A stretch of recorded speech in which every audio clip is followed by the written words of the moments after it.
This is Democracy Now!, democracynow.org, the War and Peace Report. I'm Amy Goodman. We're broadcasting from the UN Climate Summit in Katowice, Poland, where UN Secretary General Antonio Guterres issued a dire warning Wednesday that nations must act now to save humanity from devastating climate change. To waste this opportunity in Katowice would compromise our last best chance to stop runaway climate change. It would not only be immoral, it would be suicidal. Failing here in Katowice would send a disastrous message to those who stand ready to shift to a green economy. So I urge you to find common ground that will allow us to show the world that we are listening, that we care.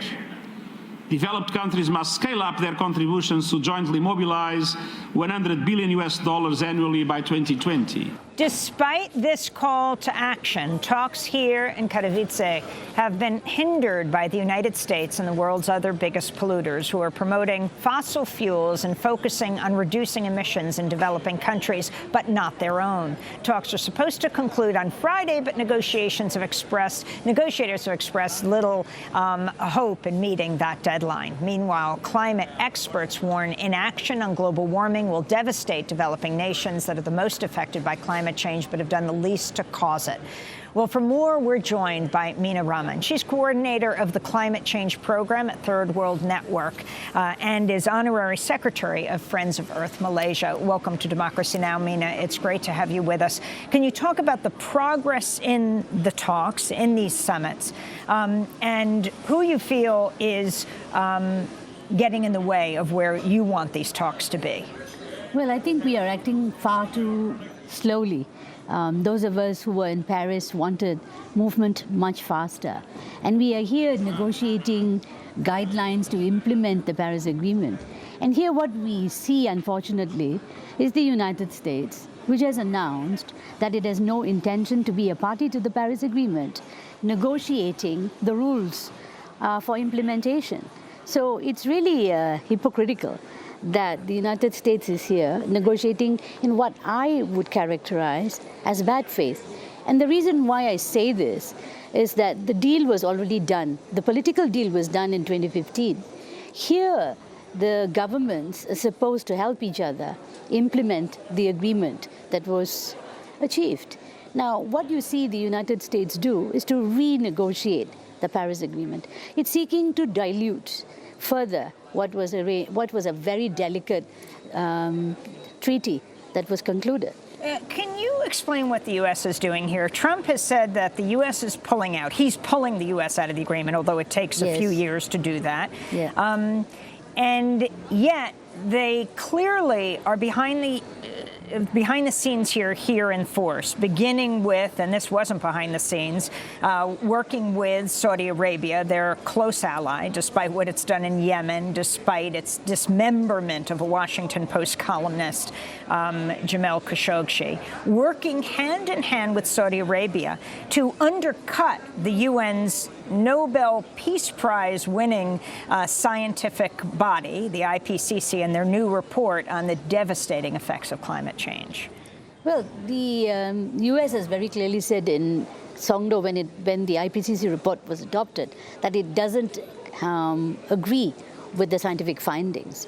And yet it is here, and it is already announced that it's going to pull out.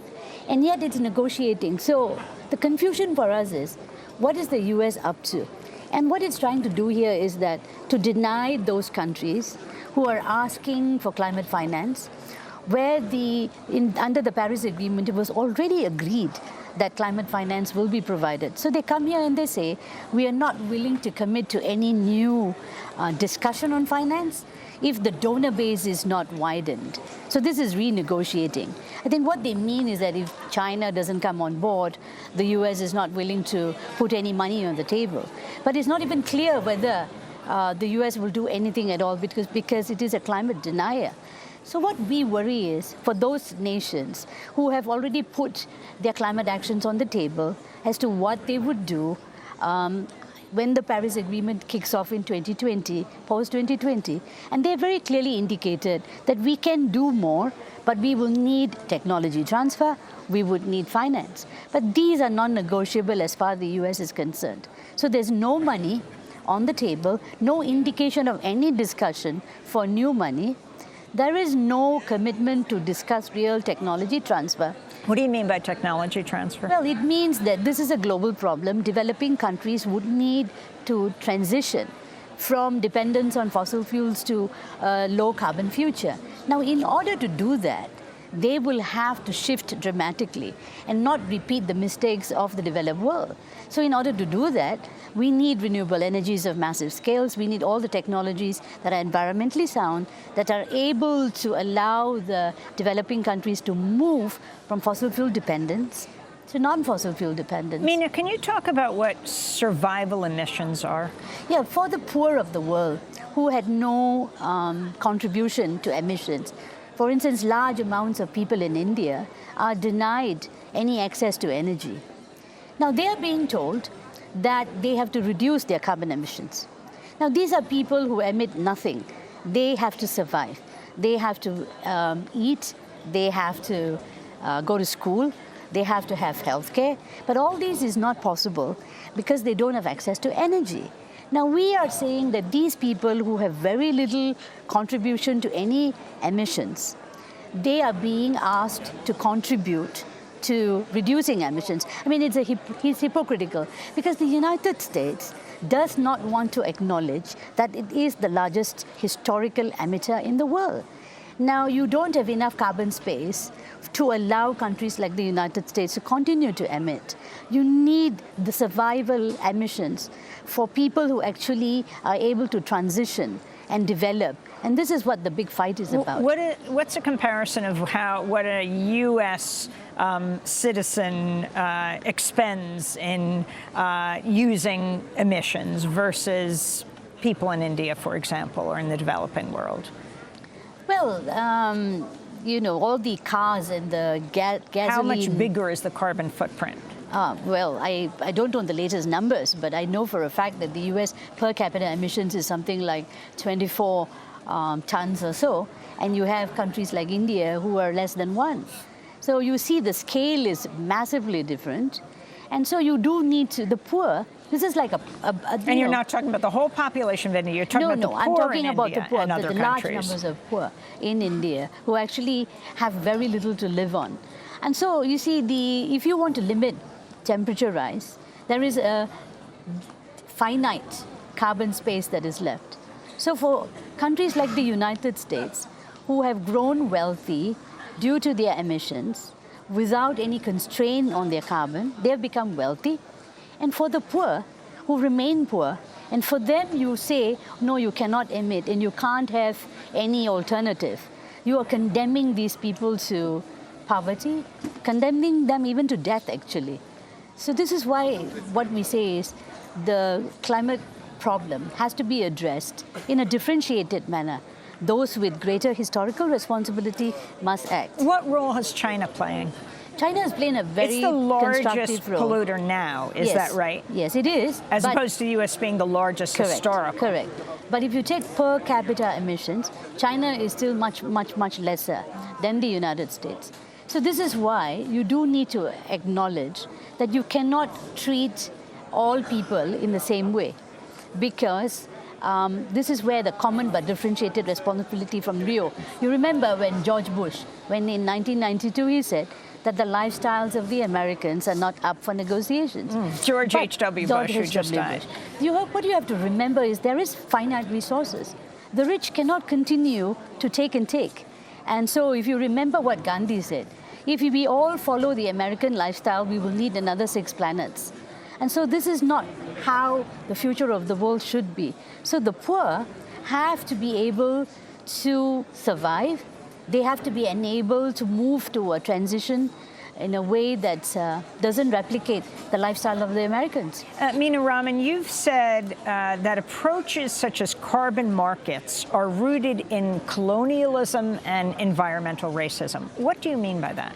The carbon markets, as far as we are concerned, are mechanisms to actually not do the real domestic reductions that are needed.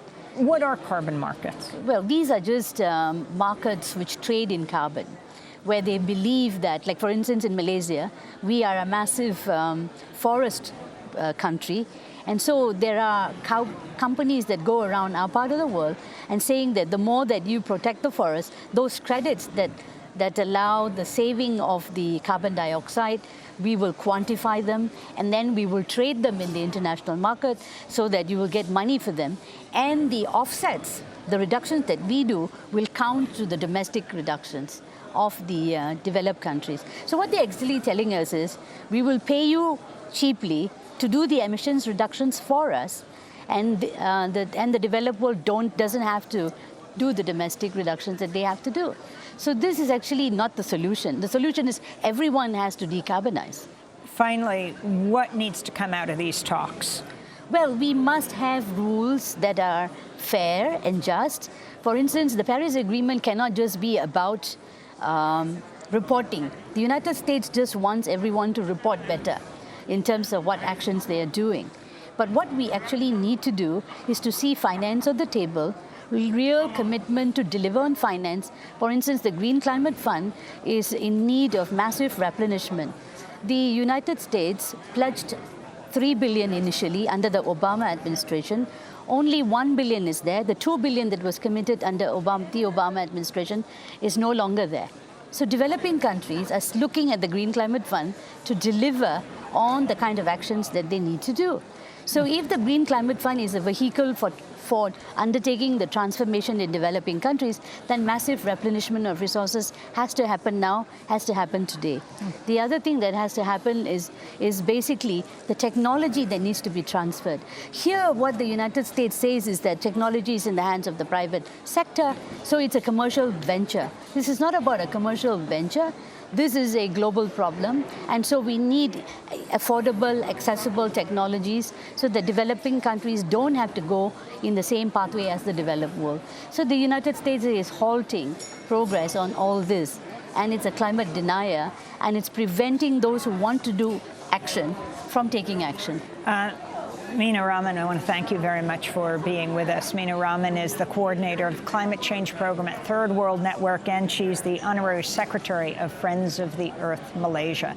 This is Democracy Now! When we come back, we'll be joined by Nemo Bassi, leading environmental activists from Nigeria. Stay with us.